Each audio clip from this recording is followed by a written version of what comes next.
right, welcome back into the show, and I am super happy to be joined by my guys. I got AJ Massucci with me and Matt Griffin, and I'm super pumped for this episode. We've been trying to do this for a while, and then my brother had to go and get injured, and we were going to do our NBA over-unders, and it just didn't happen, and I decided to wait for him to get better, be able to talk. And so, AJ, how you feeling? How you feeling now? Better? Finally starting to feel better. Good. So I'm looking forward to talk some NBA basketball now that I am actually able to talk. But yeah, super excited to get to it.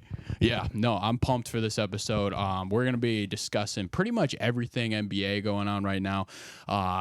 Very important, like Detroit Pistons podcast, because they're a big time story in the NBA right now. So we're going to be discussing that a lot. But I mean, Christmas just happened. How was everybody's Christmas? Matt, how was your Christmas?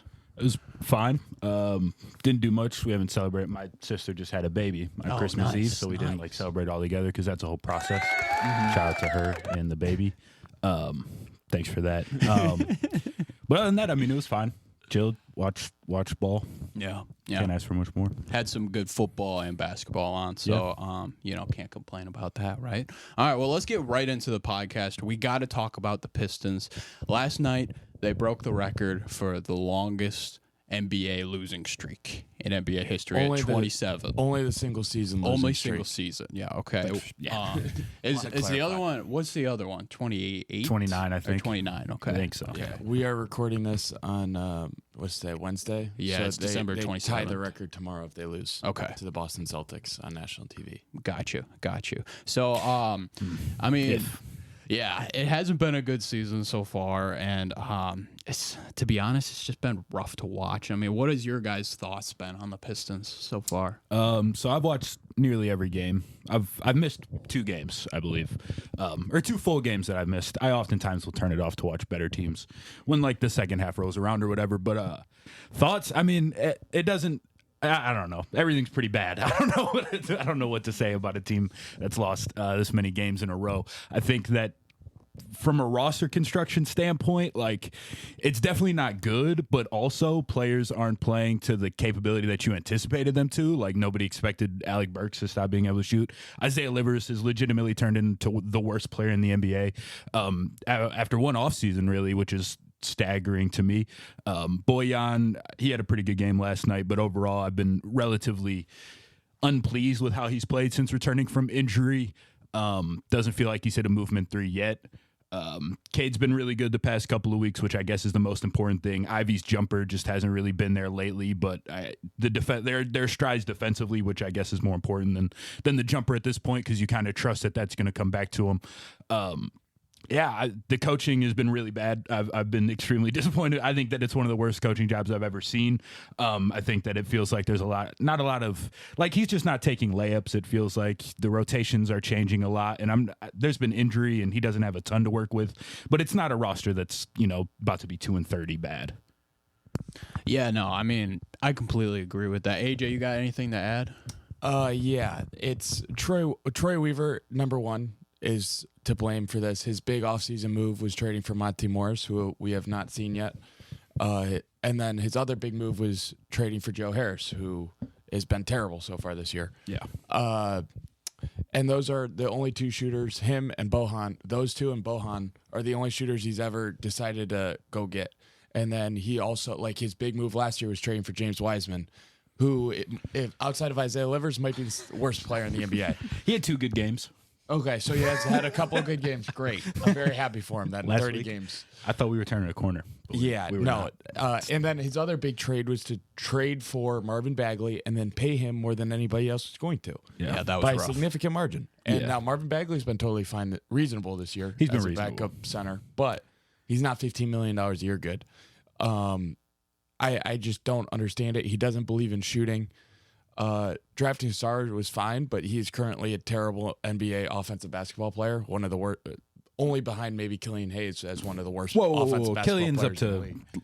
over 50 true shooting this year. He still got the playmaking. He's been almost average offensively for like a rotational There is guard. no way. Yeah. No. For a rotational guard? No. Yeah. No. But Yeah. we start him and play him 30 minutes a night. That's not his fault. He is a bad basketball player. He's not. It's not true.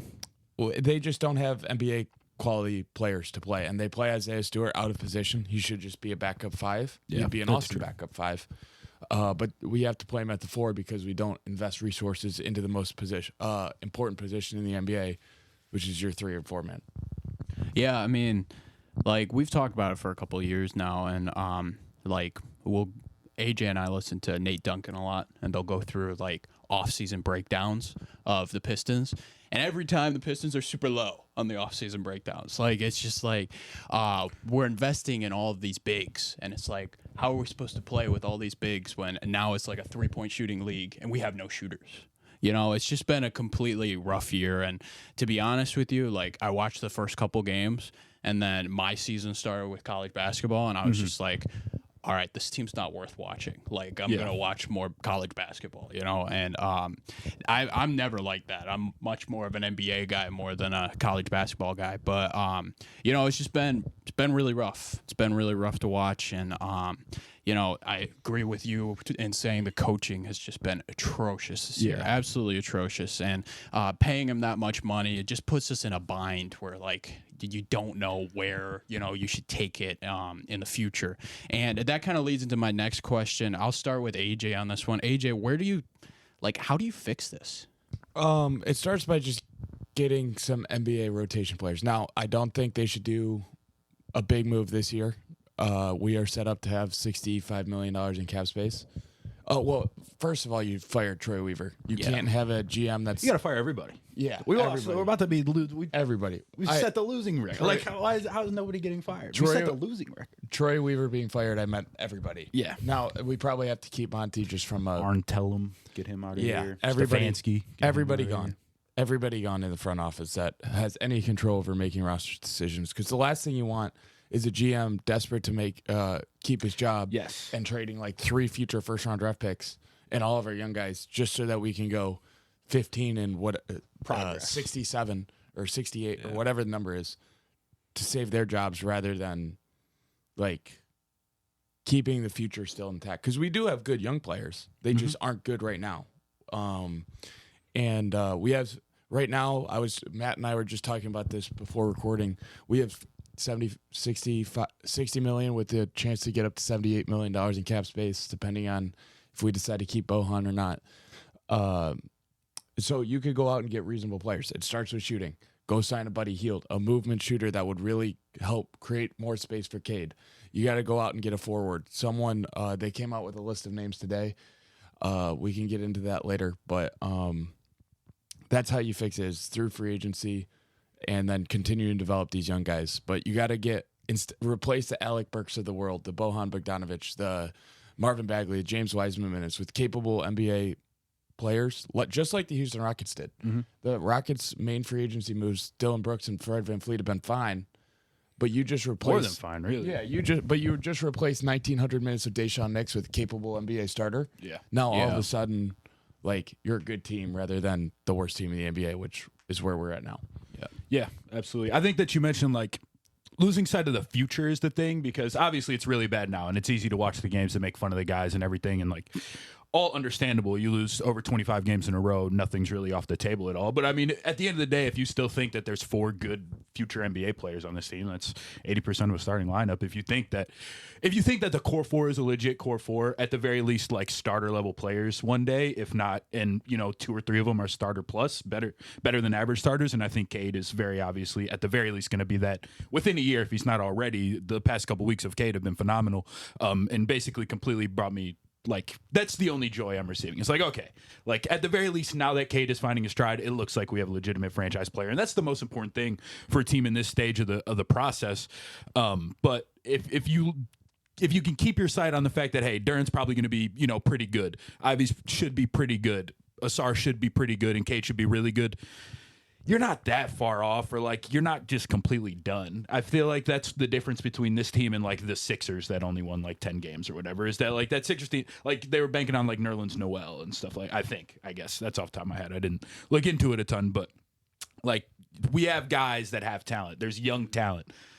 There just isn't much surrounding them right now. It feels like the reason that this team isn't good isn't because the young guys aren't talented, basically. It feels like it's because the vets have not played to the standard that you expect them to, and you can't rely on the young guys to be incredible. Like, I don't know, like, Cade's been, I'm not saying Cade's like the next MVP or whatever, but I mean, if Luka was on this team, we'd still be like bad. You know, like, it's not like this is because of Cade necessarily. He just is unfortunately caught in the tornado, I guess. He didn't necessarily help the first like 3 weeks. No, of absolutely the year. not. He I'm saying was- the last few but weeks. the Like last the last three- few yeah. weeks, he's been unbelievable. And but it just doesn't lead to The wins. one right thing now. though that I'm starting to worry more and more about, I don't see like if the Pistons ever get to the place where they're competing for championships or trying to win a playoff series, I can't necessarily see a world unless Asar starts to shoot it, which I don't see happening really, as the worst 3-point shooter in the NBA currently. Where Livers is fighting. where he and Jalen Duren can play together. Yeah. So I think at some point you're going to have to start kind of picking and choosing which ones, because I just don't see those four all being on the next great Pistons team. Theoretically, I think that's an understandable like. but qualm. then you could use that, like that would be the trade chip to go get a Lowry Markkanen, a Michael Bridges or whatever. Just you choose whoever you think is more valuable to your franchise, and that's the piece. It's kind of like where Josh Giddey's at right now with the Thunder, where he's probably on his way out via trade if they go make. I don't know a if big anybody trade. wants him. Giddy. That's a different story. conversation. Different Yeah. story. That is a different story, but that kind of leads into where I wanted to go next, and that would be like we're talking about pretty much a full revamp would be the way out, pretty much in the front office and in some of the players as well. And the But, coaching staff. I don't think Monty. coaching We're not staff going to as win with well. Monty. Like, Yes. if this is what it is. 100% agree. He was a below average coach, and then he just got lucky that they traded for Chris Paul. Yeah, Yeah, that's true.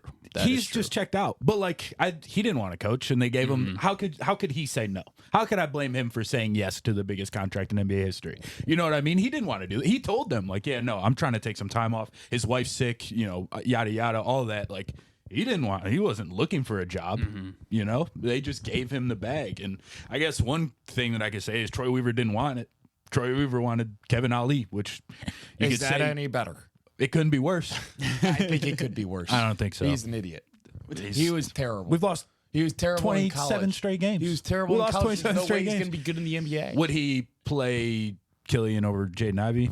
Would he give him the ball Fair. over Jaden Ivey? It's not even just that, because Ivey's playing more now, but like the fact that Burks had, like, he's playing off the ball and Burks is on the ball and Killian's on the ball, and I'm the biggest Killian guy there is, but that's not the role. That's not what it's going to be going forward. You know, just very genuinely, Killian's going to be an off-ball guy most likely if his career pans out, and Jaden Ivey's probably going to need the ball a lot more, or definitely be better with the ball. He's better with the ball right now. It's pretty bad. I think it's pretty bad. I think it couldn't get any worse. I think Monty is legitimately like costing this team points night in, night out.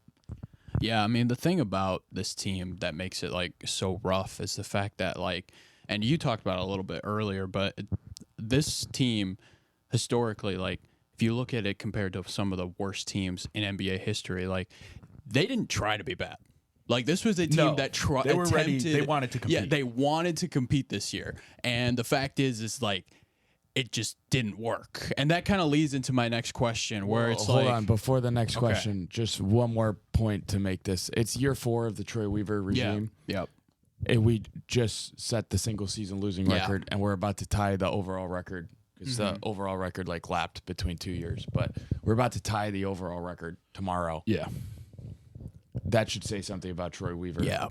And his ineptitude of building a basketball roster. Yeah. Yes, totally. I also think that, like, you're right. Like, you can't give Troy Weaver any more chances. And it's like, the thing is, you want to give him a chance to dig out of the hole. No, like, he dug us into the hole. Yes. So he's just going to dig us further into the hole, most Yes. likely. And it doesn't, like, I get that, like, we're still in a rebuilding process. I wasn't expecting to make the playoffs this year, right? But we have to be competitive. We have to start to put these dudes in competitive situations at the very least, because that's good for development at the end of the day. Like, that is a step in the process of getting your team to the land where it's like, all right, now they're ready to compete. Now Cade's in, year 4, year 5 or whatever, and he's ready to go. He's been in, like, real games in real situations, and he's playing real NBA basketball. And, like, there's been a weird commitment. I've seen people make the point that it feels like everything is sort of like they're building around Isaiah Stewart in a sense. They built the lineup around making sure Isaiah Stewart's going to survive. Hey, we're going to switch everything 1 through 5. We shouldn't. Nobody else on the roster. That doesn't make a ton of sense. And it's just a lot of, I don't know. It's just a lot of, it doesn't feel like Cade has been made the focal point in the way that he needs to be. It doesn't feel like the thought process was, let's give Cade let's put him in a position to succeed. Let's put him in a position to develop because he's still very young. Let's put him in a position to where he can be the best player he needs to be because we're going to go as far as Cade takes us. And that's still the case, but they haven't treated it as such, it feels like. And going off that point, you remember the 2021 draft where Cade Cunningham was drafted. Mm-hmm. There's all these rumors that the Pistons, that Troy Green. Weaver wanted Jalen Green. Mm-hmm. The year before, he wanted James Wiseman. James Wiseman was number one on his board. I think he's gotten very lucky that we have. He's this drafted amount of good talent. players. He's drafted good players because they were the obvious pick. I think the only one is like trading for Duren in that spot was smart. That was smart. Yeah. Every other pick he's made has been pretty bad. They've been layups. They've been layups and bad picks. Layups and bad picks, exactly. And that just shows another point. I guess Asar maybe wasn't a layup, but whatever. Still early anyway. It's still early. Yeah. So, out of the roster right now, who would be your guys' keepers if you had to just get rid of everybody else and you wanted to build with some of the players that we have now, but not all of them, of course? Go ahead, Matt. I think right now you keep Cade, Ivy, Asar, and Duren, or at least those are the 4 guys that you're like, all right, like this is who we want to protect. Maybe not all 4 of these dudes will be on the team in a few years, like AJ mentioned, but right now these are the guys that we need to focus on. These are the guys that we need to invest in. Outside of that, I mean, no, definitely nobody's like untouchable by any stretch of the imagination. I think that like I think Killian can provide what he can provide, and that's fine off the bench. And I think that if he can continue to shoot the ball at a reasonable level and he provides a lot of things that Ivy doesn't. Like I think that it's him and Cade can play off of each other in a way that maybe Cade and Ivy can't always because Killian's just more of a natural floor setter or a table setter, I should say. And so Cade can move off the ball for stretches. And Killian's the best defender of the guard room by a decent margin. So I think keeping him around I'm cool with, but it's not because like he's untouchable or anything. It's just because it's not like you could get anything from him. And I think that he can provide some value. But outside of that, like I was a big Livers guy heading into the season, but he's just been absolutely pitiful, like so bad that I'm losing most any faith that I had. So I don't know. It's just those 4, and then I like Killian, so I'd like to keep him around, but it's not like you need to. Yeah, I think it's Cade in a tier by himself where he's untouchable. He is in a tier, absolutely. You can't touch him. Duren would be in the tier 2, and then in tier 3 it would be Ivy and Asar. And just tier 3 meaning like I would trade one of them in a pack and like a pick or something for all-star right now. It would have to be like the right all-star, like a 26-year-old I don't want like all-star. DeJounte, dude. Yeah, like no. keep DeJounte. It would have to be an all-star all-star forward, I think is where we're at right now. And then I'm totally cool with keeping Stu around as a third big. Yeah. Not as a starter. I think those days or at the moment right now, he's not good enough to be a starter at the 4, and then Duren's probably just better than him. So so that's kind of where I'm at right now, and then everybody else can go. Marcus Asser, sure, we can keep you on as a 5th, 6th guard, play here and there. Killian, I would be fine bringing him back on a league minimum. Kevin Knox is an end of bench end of bench player. I think. And like so those are all lower moves. And now the good thing is everybody else on the roster outside of Bohan, like those are the guys that are under contract for next year. So it's a very easy fix for hopefully the new general manager when he comes in because he'll have a top 5 pick.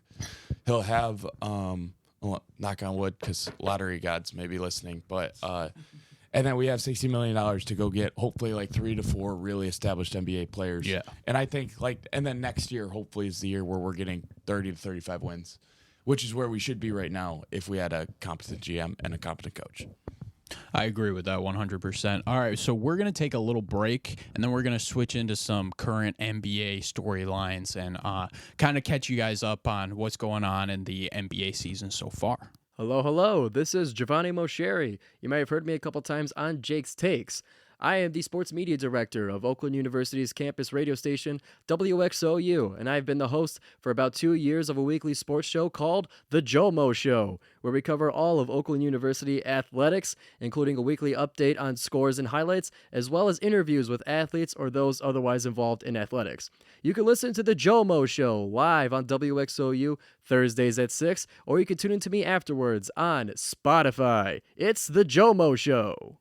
All right, welcome back into the podcast, and we are now going to switch over to some NBA storylines. We're going to cover some of the more surprising teams so far this year.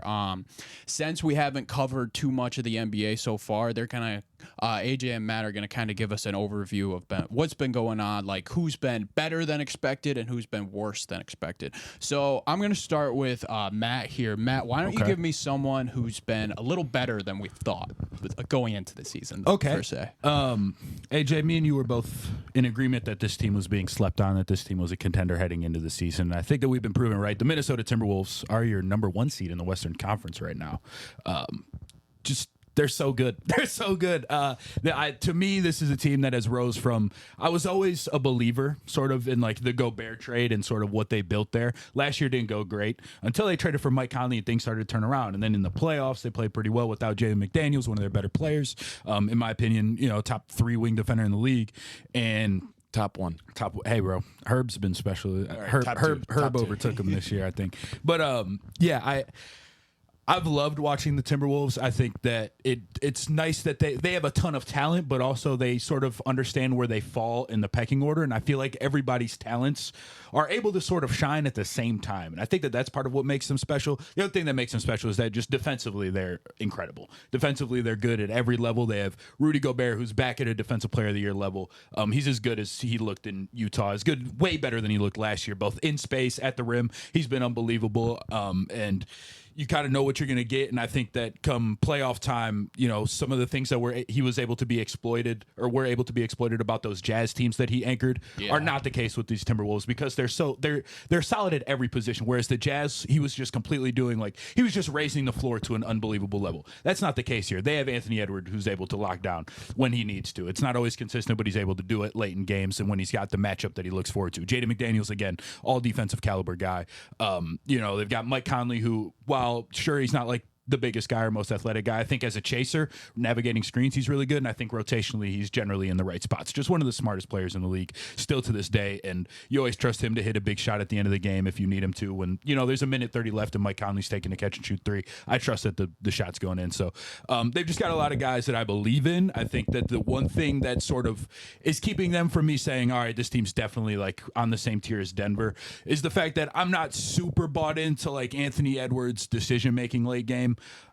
That could change. He's still very, very young, and I think that he has a lot of good outlets to sort of help him with that. Like Karl-Anthony Towns is obviously a very good offensive player, but again, not quite a number 1. So I think that that's the one thing that they're missing. But Anthony Edwards could grow into that. Anthony Edwards almost took over the series against Denver last year. He was unbelievable.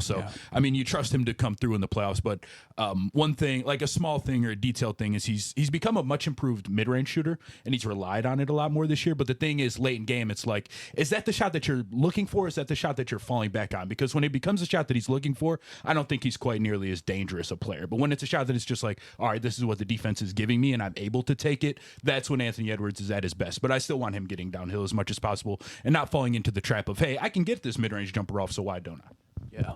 Yeah. I mean, the Timberwolves, like, from what I've heard, like, with their defense, I mean, you mentioned McDaniels, top 1 defender. He's a monster. Rudy Gobert has looked a lot better. And then Karl-Anthony Towns has actually played better, too. He's figuring it out, like, just positionally, I think. You still see him miss rotations and stuff, and he's obviously not, like... He's not... Like, you don't think of him as like a 4 necessarily. I guess you kind of do, but defensively, I guess it's like you don't love Karl-Anthony Towns out in space or anything, but he's gotten better for sure. And, I mean, they have the best defense in the league with him in the starting lineup, so clearly it's not a disaster. Yeah. And one thing that helps with Karl-Anthony Towns, like being a mediocre defender, to be generous, is that when he's playing the 4, now all of a sudden he's got positional size, and size just helps so much. Yeah. Like it makes it makes it a lot harder to attack when they're just big. Yeah, the whole team is just they're big. huge. They go like 6'10", 7'1". Nas Reed and Kyle Anderson Yeah. are checking in, and they're big. So you know? Mike Conley really helps them he kind of makes Rudy Gobert work offensively, which is a main thing that wasn't happening last year. And then everybody else can kind of so now everybody has a role and everybody's a threat in some way offensively, which is not something that happened last year. I will be interested to see what comes of them next summer, but that's a whole different conversation. They're facing a financial crunch with a couple contracts that they have. But do you want a positive team for me or negative? I was gonna ask one thing about the Timberwolves. Do you guys think that they're the best matchup for the Nuggets in the West? I think so because of the size that we mentioned. And it's not just size as far as, they've got Gobert, who's obviously massive, and Karl Anthony Towns is a big 4. But just around, like Jaden McDaniels is 6'11", basically, and very long as a wing. And I think that the Nuggets are built in that way. They're built with size at every position. Aaron Gordon is big. KCP's not the biggest guy, but like Michael Porter Jr. obviously is big. Like they just kind of, Jamal Murray's a big guard. They're just kind of built with the fact that, hey, positionally, we're crunching the court if we're all big, one way or another. Even if guys aren't the best defensively, you have less space to work with if everybody's got long arms. And the Timberwolves are built similarly. Tim Connolly had a hand in building both of those teams, so I think that makes some sense. I think that they do match up because Gobert is I guess a decent matchup for, I don't know, Jokic just kills everybody. And he's killed Gobert in the past, but they do have bigs to throw at him. And I think that they can run lineups out where Jokic has to work defensively as well. We saw Anthony Edwards sort of get into his chest a little bit last year in the playoffs, and I think if you go like Nas Reed and Karl Anthony Towns at the 4-5, you have to guard everybody. You have to guard everybody on the perimeter. That spaces everything out. So they have sort of lineup flexibility that way. Nas Reed is like 50, 40, 90 as a bench big. That is not normal at all. He's an unbelievable player, one of my favorite watches in the league. So I think that their size gives them sort of that matchup, that advantage to matching up with Denver that a lot of other Western Conference teams don't have. And really they have that advantage against almost everybody. Gotcha. I agree with that. From specifically a defensive perspective of they just have multiple ways to slow down the Denver Nuggets, which nobody really does. Nobody has that. We thought that the Lakers might, and they clearly didn't. Yeah. But I think it's still the Clippers might have the best chance to spread them out offensively specifically. I don't know how they're going to stop them. I think that's going to have to be PJ Tucker, which will then limit their offense. But I think they'll put them back in for the playoffs. We've seen it before. We've thought PJ Tucker was dead 3 years ago, and then he had a resurgence. That's true, I guess. He kind of comes out of nowhere sometimes. So, but I think it's either the Clippers or another team that could spread them out. So whether I don't know if the Thunder would have to make a trade. I think Thunder would have to. If they get Lowry, I think that they're right there. And then another team like this Phoenix Suns could just spread them out, out wide, and then just outscore them. Now that's easier said than done. once Bradley Beal, we'll get to the Suns in a little bit, but I'm still optimistic on their future if they last the year. Yeah.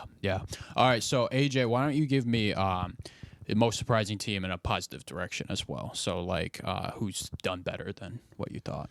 So I could go to Thunder here. They would be probably the second most surprising team, but let's do a team in the Eastern Conference. I'm going to go with the Orlando Magic. Okay. Because I did not see this really happening this year. I thought it was probably like a play-in type year. What's their record right now? I don't know. They're fourth in the East. Fourth in the East. Last time I checked. Maybe something changed last night. Yeah, now off a game or two, but they're 6-7 games above 500. Gotcha. But and it's not even the confused. I still don't quite understand it. So maybe Matt, you can help me out here too. But because Franz Wagner is a very, very good basketball player. But agree. In order for them to be the fourth best team in the Eastern Conference, I would have thought that he'd be averaging 24 and shooting well. He's not shooting well. Okay. His shooting numbers are the same or worse from last year. Paulo hasn't necessarily taken a massive leap in year two. He's taken a leap. I think he's taken a leap. Defensively in particular. But not I think a massive Paolo's leap. been there. It's really come from Jalen Suggs is now all of a sudden good, which he was bad last year. But he's a stud defender on the perimeter, top. He's right up. He's been as top five. He's the next Derek White. That's what I feel like I'm then watching. Wendell Carter went out, and I thought that would really hurt them. But now Mo Wagner Batadzi. Michigan goat. Yep. That's Wagner's been crazy. really good. Batadzi has stepped up in absence of Wendell like a lot. I was unfamiliar with Batadzi like being as talented as he is, I think. Like obviously I knew who he was and I've seen him play, but watching him when Carter went out, I was really impressed. Well, he got beat out by Isaiah Jackson, who's Yeah. not even getting minutes in Indiana. So Right. like you're like, okay, well this guy can't be that good. And then now all of a sudden he's like a He good was backup starting. big. He's Yeah. starting for a Yeah. good team. And now, like, and Markelle Fultz has been like out for a while now, and that hasn't really hurt them because they got I'll say Cole I Anthony. think that's helped them because Yeah. nobody guarded. Like I'm a big Fultz fan, but this season in particular, nobody was guarding him. I And- think that the story was out on him a little. And I feel like it's the wrong team for him. too. Exactly, So because I they don't think have that's part of it. shooting to Yeah. help him. So really, that was my whole kind of thing with them in the preseason. I was confused. I was like, they're going to be a fine defensive team because they got size and length, and they got Athleticism. defenders in the backcourt that can guard as well.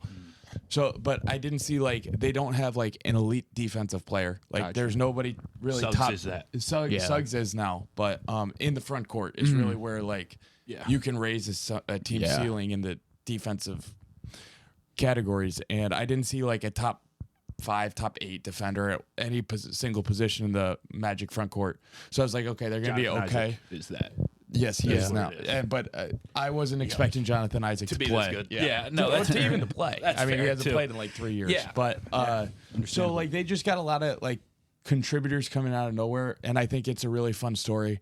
And also, just to throw this out there, they started their rebuild the same time the Pistons did. Yeah, It's true. It's Yeah. true, I fear. Yeah, I've been really impressed with them as well. I think Jalen Suggs is the guy that's caught my eye the most on this team. Okay. Because I was always kind of a fan of Jalen Suggs. Like these sort of like dimes and defenders sort of kind of guys who can pass on one end and defend on the other end. It's sort of, I guess it's like the Killian Hayes mold also. He's not the person that created the mold, but players who are in that vein I've always been a fan of, I think, recently, and Jalen Suggs sort of was in that vein. He's taken another step this year to where he's just been like he's unbelievable defensively, legitimately, like weak side rim protection. I think he's second to Derrick White in the entire league as a guard. He was that way at Gonzaga, though. Absolutely, Like, absolute absolutely. monster. But I think that it's just popped so much, and I think the other thing is like he is that freak. Like he's an incredible athlete, and he's a skilled passer, and he's a pretty good basketball player, and like the shooting has came along at a pretty decent clip. Like, so there's a lot to like in that way, but also he brings like he's got the Pat Bev to him. Like you Yeah. have Patrick Beverly, but That's a good cool. basketball player also. So like you have all of the stuff that makes the sort of pest good in just somebody who's actually good also. So I don't know. He just brings a different edge to the team, and I think Paolo took a leap defensively a bit this year. One that I didn't really expect from him coming out of Duke, to be completely honest with you. I wasn't positive what he would be on that end, but he's been more than he's been above average this season. Franz is an above average defender. They're just solid everywhere, kind of. And they've blown me away. They were the team that I was anticipating to take a leap in the East, I will say. But I didn't quite expect it to go this way. I thought Paolo and Franz would just be like all-star caliber, and that might be why. But that's probably not And the one case. thing I am very like Jalen Suggs is one of my favorite players in the league to Same. watch. So I just want to give I didn't give that enough kudos Yes. in my initial turn because I was super high You on were him in the super draft. high I on had him. him number Super 2, high. right behind Cade, but in Yeah. the same tier as Cade. So I'm very happy to see that he's doing extremely well. And they're a fun team to watch. Fun team to watch, and a lot of former Michigan basketball players on that team. yeah, Pretty true. Yeah, Cole Anthony is the other guy I think on that team that Okay. has been better than you anticipate and has helped their offense. Sixth sort man of the year if still eligible. I don't know if he started now more games, but I'm a Naz Reid believer. all right, fair enough. Nasri, yeah. All right, Matt, why don't you give me your most surprising team in the wrong direction? Okay. I'll go with the Warriors, and it's Warriors, not okay. the thing that's surprising about them. It's not super surprising that they're not like great in the regular season in particular, I guess, but they're awesome when Steph's off the floor, and that's surprising. So That's interesting. They're below 500 now, if I'm not mistaken. They've fallen I down think to 2 or they've 3 won games. a couple of games now. Maybe. in a row. Yeah, right. You were right. They have. I think they won like 4 of 6 or something like that. But they were like deep. Like they were 13th at one point in the conference. And that again, winning the Steph minutes. Now they started playing the rookies, Pajemski and Trace Jackson Davis. For all the Jake's take heads. If you remember, when me and Jake did the draft pod, I was all over Pajemski. You were I told all over everybody, this is the Pajemski, guy. yes. He's going to be a monster, and he is. He's really, really good. And I've loved watching him play. I've enjoyed watching this team play because it's like either Steph's in or I'm watching Chris Paul and Pajemski, and that makes me happy too. But if you took Steph their minutes without Steph, they're third in the entire league in net rating. That's crazy. That is shocking. That's the thing that makes this sort of tough to figure out because Steph doesn't have help when he's on the floor. Like, I'm not saying Steph makes them worse or anything like that. Like, that's ridiculous. But I think that if you believe that they can figure out the Steph minutes, if you believe Steph is so transcendent that there's no way that they just keep losing minutes when he's on the floor, then you should be like buying stock in the Warriors right now, which I think is what I'm doing. I think that the Draymond being out for however long he's going to be out for doesn't help defensively at all. I think that their defense could collapse in the playoffs, but TJD has helped a lot. He's been really good as a second rounder. I think a lot of people expected that. I think a lot of people sort of saw it coming. I was pretty high on him. He might not go in the first round, but he's a good NBA player. I feel like that was sort of the talk around Trae Sexton Davis, and that's absolutely been true. Shout out to everybody who believed that. And same with Podziemski, who's unbelievable. Like defensively, he's really, really good already. Better than I even anticipated this fast. He's a really good rebounder. Obviously, can shoot the leather off the ball, a good passer and everything. So he's kind of fit in like a glove. And the fact that they're starting 2 rookies now is pretty insane when you think about where the Warriors were like a year or two ago. But it just hasn't worked. Like Looney is really falling off. Klay Thompson is falling off. Klay Thompson started to get it back a little bit. Wiggins also, yes. Wiggins to start the season in particular. The last couple weeks he's been better, but like the first, I don't know, maybe 20 games or so of the season, Wiggins was like abominably bad. Like this guy cannot be on the court bad almost. He wasn't looking at the rim. And so, if you kind of want to trust that Klay and Wiggins can continue to turn this around, and Steph obviously is Steph. So I think the Warriors are going to get back in the playoffs, but it has been ugly and it's been disappointing. Yeah, I mean, just to add on to it a little bit, Moody's been a little better this year. Yeah, Moody's good. I like Moody a lot. And Kuminga's even Kuminga, better than he was. What I was going to say on Kuminga is I was super high on him in the draft. I like him a lot. And he's just so weird because, like, it's just not the right team for him. And it's pretty clear in the sense because I just don't know if he's, like, smart enough to play that system on offense. And defensively, I think he's a talented wing defender. Yeah. But he's just so inconsistent. Like, so inconsistent in the way he plays, and it's just interesting to me. It seems like because he's a freak athlete, it just seems like he just doesn't know how to play basketball. Yeah. Like, he kind of attacks at the wrong times. He'll drive into traffic without a real plan. I like him. I still like him. I think he's figuring it out. And it's also part of it's also tough to go into a team and like be expecting to win a championship. So you can't go make those mistakes in year 1 and year 2. So I think that plays a factor into it as well. But especially for like his mold of player when he came in as a freak athlete that like had all the tools and was raw. Exactly. And needed some time to develop, and he just still is using that time now because he hasn't had that in the past couple of years. But I think the Warriors' main problem right now is that their young guys have been better than their old guys. Yes, and they got to figure that out. And that has to like cause some tension. And it's something they have to figure out, whether it's the old guys getting better or they have to. I think they're going to need at least Klay and Wiggins to be better. Or they got to trade Klay probably, and I don't think that they will. But like that's like from a salary perspective, I think that like you could attach him with one young guy and get like Levine, right? Yeah, and that makes them better right now. I think like Levine's just way better than Klay today. Klay's not like Levine's just as good at defense. Like Klay is just not what he was. I feel like, and you see a lot of bad decisions, and it's harder to live with them. The ball would get stuck a lot more when Levine gets on the team. But it might go in the basket more when it gets stuck than when it gets stuck with Klay. But it would just stop going to Steph as much. So I think that would be a little problematic.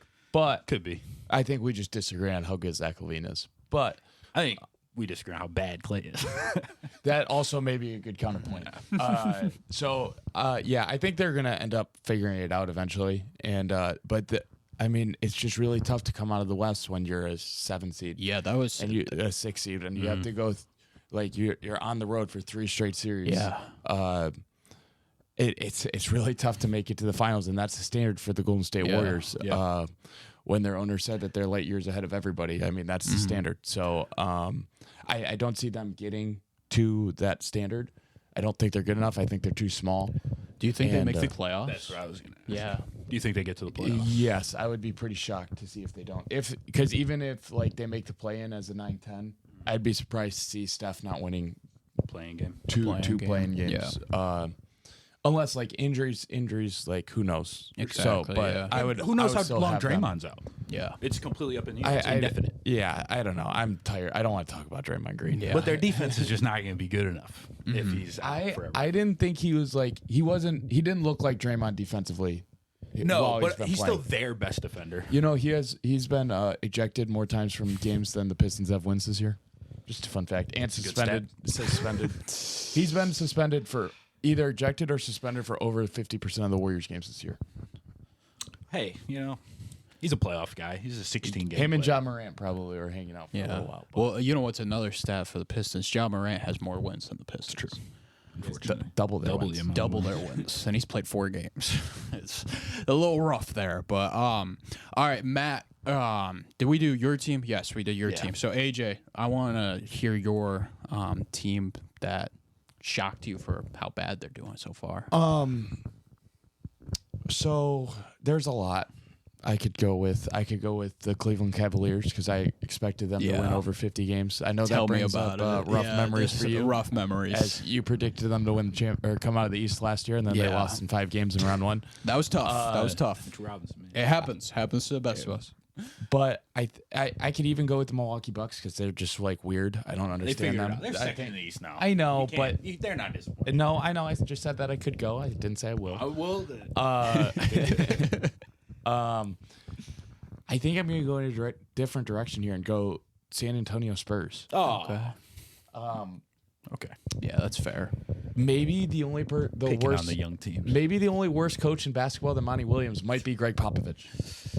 He started Jeremy Sohan at point guard. Yeah. They were already going to be bad. Like, I understand the philosophy of, like, you don't want to be too good with your transcendent player because that's kind of what happened to Luka because then you just never had another guy with Luka that's his age to, like, get better. So that's kind of, like, the mindset. I think that's the mindset. Yes, I think that's But- the mindset. Like, they last time I checked, this was about a week ago, they have a positive net rating when Trey Jones is on the floor. They're only, like, point guard. And instead they're starting a second-year power forward. It'd be like the Pistons starting Isaiah Stewart at point guard. That's kind of what they're doing. It wouldn't be like that because Sohan was like, his bill was like he's sort of positionless and he can pass. He can pass good for a power forward, Yeah, but that doesn't make him a point guard. I agree with you wholeheartedly that it's dumb, but it wouldn't be like it's starting really Isaiah dumb. Stewart. It's really dumb. And, like, It'd be like starting a Sar. it's kind of Maybe. like what the Pistons are doing, and they're just not making their best player the priority. They're making Jeremy Sohan a priority. Yeah. And it just doesn't. It's bizarre to me. You should be doing everything in your power to make Victor Wembanyama the best possible player. Yeah. And they are just not doing that and putting him in positions to succeed. And they're not doing that. I did love their offseason. They got a bajillion picks coming in. They have a Raptors pick this year that is currently, like, projected top 10. Now I think it's like top 6 protected or whatever. But so they could have 2 top 10 picks this year. Yeah. And then they got 3 years of Atlanta's draft and then a couple more picks down the road. So I like where they're going. They did stop starting Sohan at point guard over the last like 2 weeks. To be fair. It's about like Getting 25 some point guard Chetty Osman. It's about great. You like that? Even better. I was listening to Bill Simmons though. You'd love this. Okay. A trade. Oh, Killian to them. Hayes I've to been the on this Spurs. train forever. Really? He'd be I so love good. it. They'd be great with Killian. Legitimately, they'd be so much better. If Killian I was would there. love that for both parties involved, especially if it gets French? this, like Doug McDermott, like a shooter. Yeah, they. That'd be awesome. I had oh my gosh, I wrote a whole article about a fake trade for the Pistons in which we land Doug McDermott and we land Danilo Gallinari and Mike Muscala. Was in the article. Yeah. All right. Some vets that can shoot. I like that. I like I like Gallo. that. I've always been a Gallo guy. Help the locker Are room you a little bit. familiar with Mike Muscala's on-off numbers? Beast. Monster. Beast. I love He Mike was winning Muscala. minute. He was like plus 5.5 per 100 with the tanking Thunder. He was so good they had to trade him. Yes, correct. Or he was pretty solid with the Celtics last year They had too. to sit Mike Muscala because he was dragging the Thunder to wins. while Yes, they were trying to that's true. That is true. That is accurate. he's a stud. He would He be is. such an upgrade. Yeah. It's like 40% On from James three. Wiseman, Oh it'd my be god, insane. huge. Danilo Gallinari, All right, little now- high post action with Cade. Now we're talking too much Pistons again. But I'm Talking been Muscala, disappointed not with the Pistons. Spurs because I thought they would be super fun to watch. Same. And sometimes they are. They are still But very fun to watch sometimes. a lot of times they're just frustrating because, like, just pass the ball to the 7'5" guy that can dribble, shoot, pass, block shots. They don't help him very much. Yeah, No. it's but just he is like, still unbelievable. The numbers of him, like when he's playing the 5 versus the 4, know. are ridiculous. Well- They're a top 5 defense when he's at the 5. He's got shocker. a real, Yeah. he's got a real all defensive case. Put as a the rookie. 7'5" guy near the rim, and he'll be really good. Shocker. Yeah. And then like this is, I think, Greg Popovich. Either this is like a great intentional tank job, or like he's losing his marbles like Bill Belichick is. And I it's think one of the two. I believe in Pop. I think. But this is like he know. wasn't good with DeMar DeRozan as their. You know what I'm saying? Like he wasn't Yeah. a great coach those years. I guess. But So where are you like going it's with been DeMar like DeRozan? it's been 5 years since. I agree. No, like he's had a good coaching job. That's and fair. At some point, you got to ask the question: does he know what he's doing? That's fair. I guess you're right. Like he hasn't proven it recently, but it is still Greg Pop. Like I guess it's the same with Belichick. Like I don't think Belichick just sucks. You know, I don't think Popovich sucks either. Yeah. It's I gotta see it. Give me like 2 more years of Pop being like doing dumb stuff, and I'll be with you. I think. I said that 2 years ago, and now I'm at the point. But they I don't just think got the he's that guy. good. But they just got the guy. That's the only counterpoint. Is like They're gonna get they might be- Topic, and they're gonna be have nasty. fun with a like 6'2" point guard. That Whoa, Topic is a 6'6". all right, 6'6" point guard. That's pretty different. That is not He's a good super passer. athlete. Yeah, That's but all right. he shoots 22% from 3. Gets to the rim. That's not good. Gets to the Can't- rim. It's hard Gets to the rim, he it's hard to passes. be under 6'3". He's the without best being- player in his league. You know who? The only European prospects that I can think of that were as good at this age, just from a pure like production standpoint, were Luka and Şengün. Ricky Rubio. And yeah, he was nasty. Yeah, The best I- 13-year-old I just basketball don't see player that. ever Yeah, lived. Ricky Rubio was a monster. Luca was playing against. So was Rubio. Rubio was starting for yeah, team. you're right. You're Rubio right, was yeah. on I- team. yeah, Rubio was I a know. monster. You're right. Yeah. All right, let's move on to the next. Yeah, I mean, well, one thing I wanted to add about the Spurs is like Wemby. I was locked in like the first 5 games of the season because when the NBA comes back, you got to lock in. And Wemby had those games against the Suns where he was just was unbelievable. He's Like, still doing unreal. ridiculous stuff. People just aren't posting Yeah, anything anymore. I mean, well, because nobody cares when you have like 4 wins on the season. Yeah. you know, and people only care about the Pistons because we've lost. We just broke the record. And true. yeah, I mean, like the Spurs are just weird because like AJ was saying, they could be so much better. They could That's why just I be think it's on competent. purpose. Yeah. because Yeah. it's like so obvious. Yeah, it is pretty rough, but Pop isn't that big of an idiot. yeah, no. He doesn't think Sohan makes them better. You know, can't be. All right, so before you guys go, I want to ask one thing, and I feel like it's a little too early to do like complete predictions. So why don't we do this, okay? Why don't you guys give me who you think will end up as the top 3 in each conference? Okay. Regular season. Regular season. Okay. Oh. And then do you want us to pick a Let's do eventual like finals? conference finals. Yeah, or let's something. do. I think that's the best. way to do Conference it. finals? Yeah, except Okay. like don't try to like match up the seeds or whatever. Just Yeah. the Yeah. 2 best playoff teams from each conference. 2 best player. Yeah, You I want like us- that. And I then like finals that. after. Yeah, sure. Okay. If you want to do finals, I mean, it is early, so. Nah, it's never too early to talk NBA finals. Facts. It's what the whole season's about. All It's right. like saying it's too early to predict a Super Bowl winner. It's never too early. It's the Detroit Ravens. Lions. True. That's true. If we start Hendon Hooker. But Lamar would rush for 300 yards. In the Super Bowl. Don't say. yeah, but we just score. We just scored 56. Don't talk about Hendon Hooker on this podcast, but let's go with NBA conference finals. Let's All right, talk about so I'll do my East first. I think Okay. the 2 best playoff teams in the Eastern Conference will be the Philadelphia 76ers and Boston Celtics. it. Okay. I like that. I like the Sixers. We didn't talk Sixers. Yeah, they should have probably came up on most surprising teams, but I really like the new way that they're using Joel Embiid. I think it makes it a lot tougher to double, and I really like their matchup against the Milwaukee Bucks specifically. I think Embiid does very well against them. Yep. And he also makes it very hard for Giannis to score. And I just like that matchup. I don't believe that the Bucks have anybody to throw at Tyrese Maxey, anybody.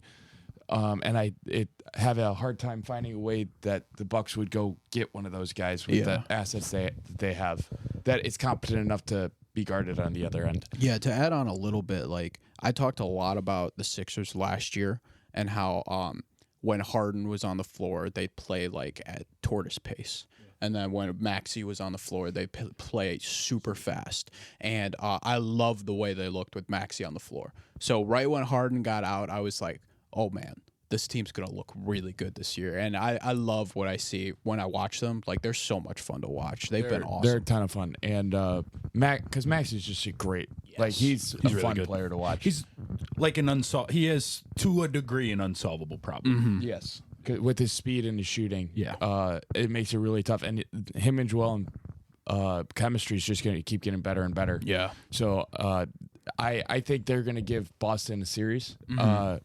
Boston, I mean, they got the best starting lineup in the NBA. Hey, you got the think. Drew Holiday trade, right? Yeah, I mean, I nailed that trade on the fake trade when we came on last time. But Drew Holiday, Derek White, two of the top, throw a number out there, but they're elite perimeter guard defenders. Yeah, I mean, they're studs. Yeah, they're unbelievable. And then you got Jaylen Brown, Jason Tatum, who are just big wings that can score and guard any position 1 through 5, literally. Mm-hmm. And like that phrase gets put out there too much of guard 1 through 5. Like that's what makes Jason Tatum, in my opinion, top 10 players. Not his offense. His offense is probably like top 20. Yeah, but he's when a you're top 20 also offensive player, when but you're also a top 10 wing defensive defender, wing, yeah. like all of a sudden now you're a top 10 player. Yeah, because not a lot of guys can do both. And then Kristaps Porzingis just kind of bails them out of so many situations. So one thing I worry about the Celtics with is sometimes they settle for too many threes. Yeah. And the whole point of 5-out spacing is to get to the rim. And They don't have an elite. That's been a constant problem with Boston, though. like they've been in the playoffs now for it seems like forever. Yeah. Like literally since Jason Tatum's rookie year. Mm-hmm. They've been in the playoffs in like deep in conference finals. finals. Yeah. So we've watched a lot of them. And I don't know if I trust Joe Mazzulla, but there's too much talent. I think they beat the Sixers in 7. And then in the West, Matt, I'll let you do your East. I just talked for a while. All right. So East, I think that if nothing changed, I think I would agree with you that the Sixers will make it. I do think the Bucks, there's a possibility that they get a guy who can guard somebody, because right now it really is just food. I've watched them play the Knicks 3 times this season. I think I played them 4 times. I've watched it 3 times, and all 3 times I watch it, Jalen Brunson is absolutely eating whoever's guarding him alive. Malik Beasley, whoever it might be. They're just getting killed by opposing perimeter players oftentimes. And obviously having Brook and Giannis on the back line helps a lot, but you can only do so much when you can't stop anybody at the point of attack. Yeah. When you don't have a good screen navigator, when you don't have a guy that you can at least throw on to slow down these good guards. They don't have anything close to that. I think DeLon Wright is the dude that I've had circled for them for a while. It's just hey, man, he's on Washington. They don't need him for any reason at all. Yeah. Try and get DeLon Wright. There's got to be a way. When I did the fake trades for that Pistons article, it was like a 3-teamer where the Bucks got DeLon Wright because I felt that. So you should, I don't know, would they take Connaughton in a second or something? Maybe. Yeah. Hopefully. If they would, you should figure that out and send that trade through. So if they do add a guy like that, then I believe in them. I think if Caruso gets traded, that could absolutely swing. Yeah. Good legit swing. Everybody was going to go after him. If the Nuggets get Caruso, anybody who's in contention that gets Caruso, you feel way better about them come playoff time. And like you mentioned with the Sixers, Maxey and Embiid dribble handoff, they just empty out the corner, let those 2 dudes go to work at the elbow, and it is an unsolvable problem. You can't switch, because if you switch, Joel Embiid's going to kill you. You can't drop, Maxey's going to pull up. You can't It's just, you can't really hedge. Embiid's going to kill you. There's just no real, it's just hard to find a coverage that makes sense for those guys. Come playoff time, obviously Embiid's going to keep seeing doubles like he always has, and he's going to have to prove that he can beat it against when it comes, to April. Because he hasn't been able to do it before, but it does feel like he's taken a leap as a playmaker a bit this season. And I feel like Nurse has helped it be easier for him, emptying out those corners, giving him more space, giving him better passing lanes. I think that they've done a better job in the corners. They rise so that Embiid can see them. They make sure that the ball can see them.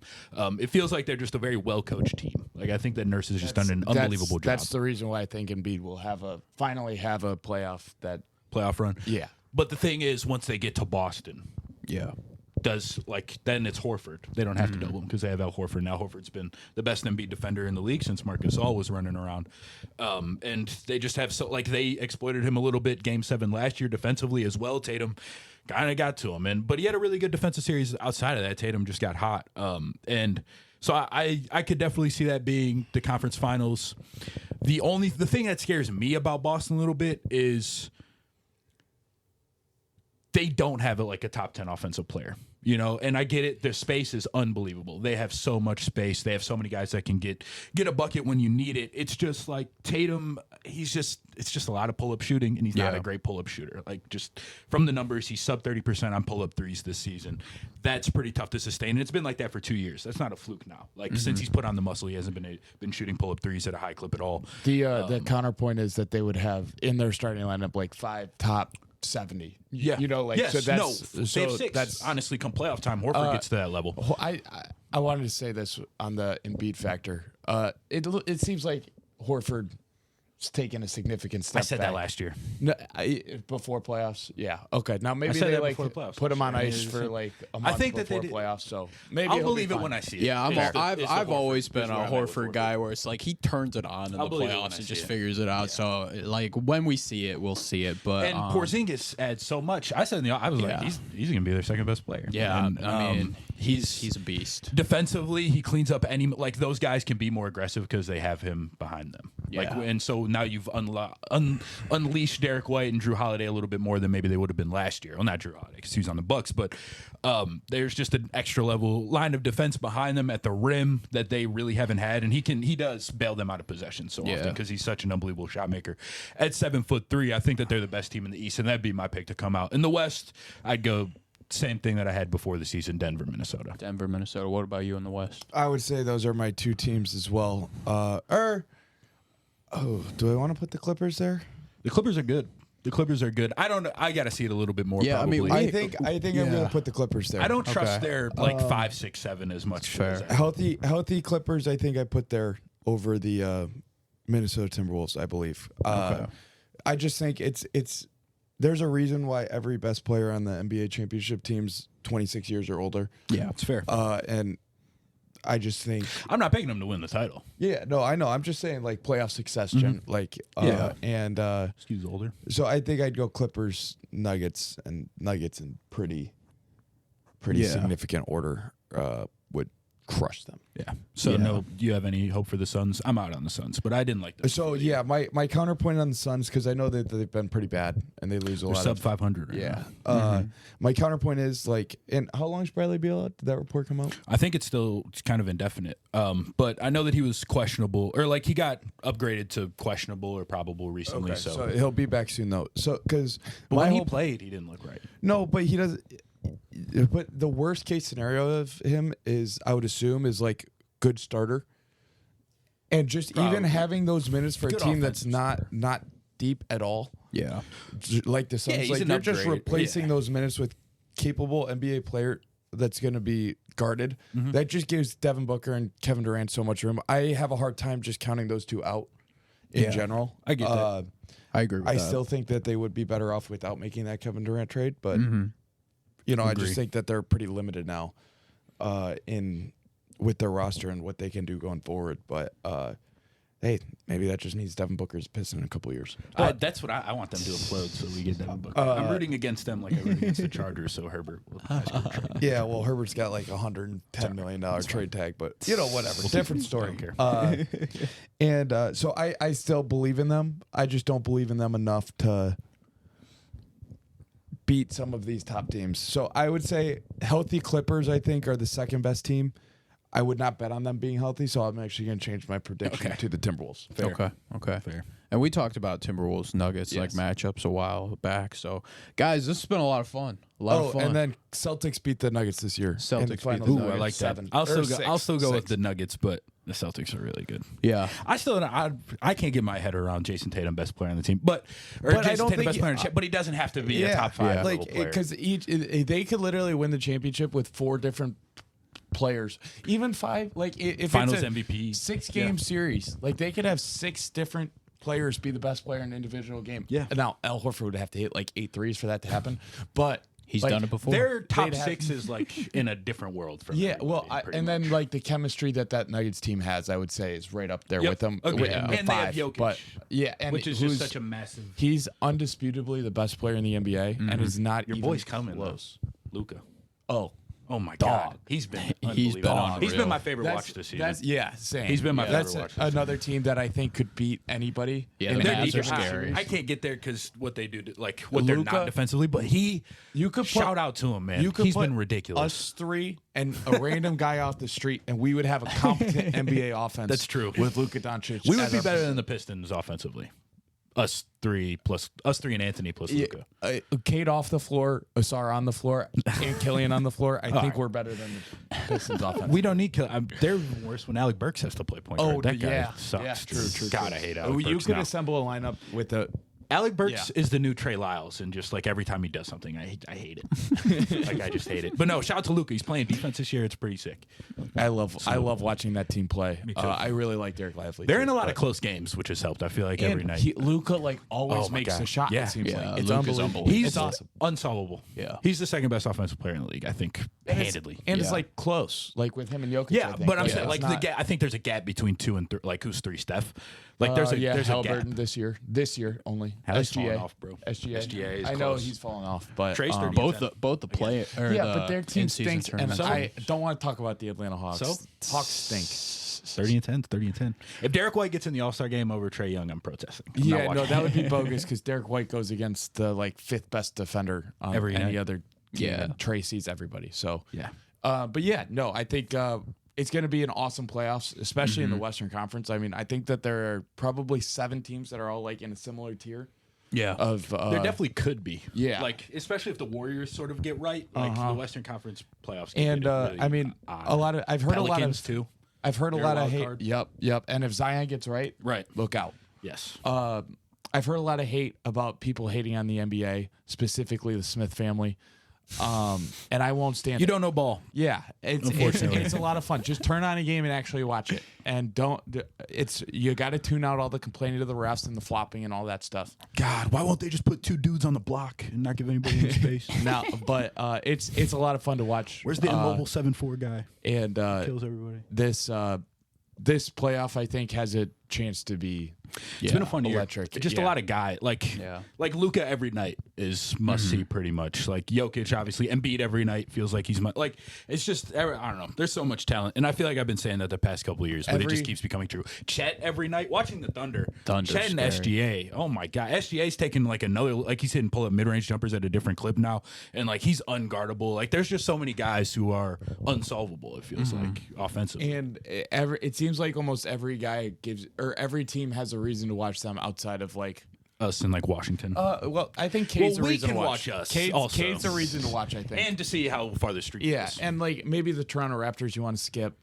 Scotty's pretty good. Yeah, but Scotty's it's the pretty good. Raptors, man. They're don't not make any that fun. sense. Grady Dick sucks. I thought he was gonna be good fast. Yeah, that's a different story. And then the Trailblazers could be fun. Scoot's playing good. Shaden's awesome. Shaden's awesome. Scoot's playing good. But Simon's playing good. it's just every team's awesome to watch. So turn on a game. You won't regret it. Absolutely, I wholeheartedly agree. I'm watching every night. I can't get enough. All right, guys. Well, this has been a lot of fun. I love having you guys on. Always a great hour of podcasting or more. So this one's probably I'm always for having available. us. I can go 3 hours. Yeah. We got surface level here, but if you want to go deep, I'm ready to go. Yeah, if Matt wants to pay for more storage for me, then we can go 3 hours. We'll talk about but, it. I can sponsor. That is going to wrap up the show for today. Thank you guys Gigabyte. so much for listening to the podcast, watching, whatever you're doing. Go subscribe, do whatever you got to do.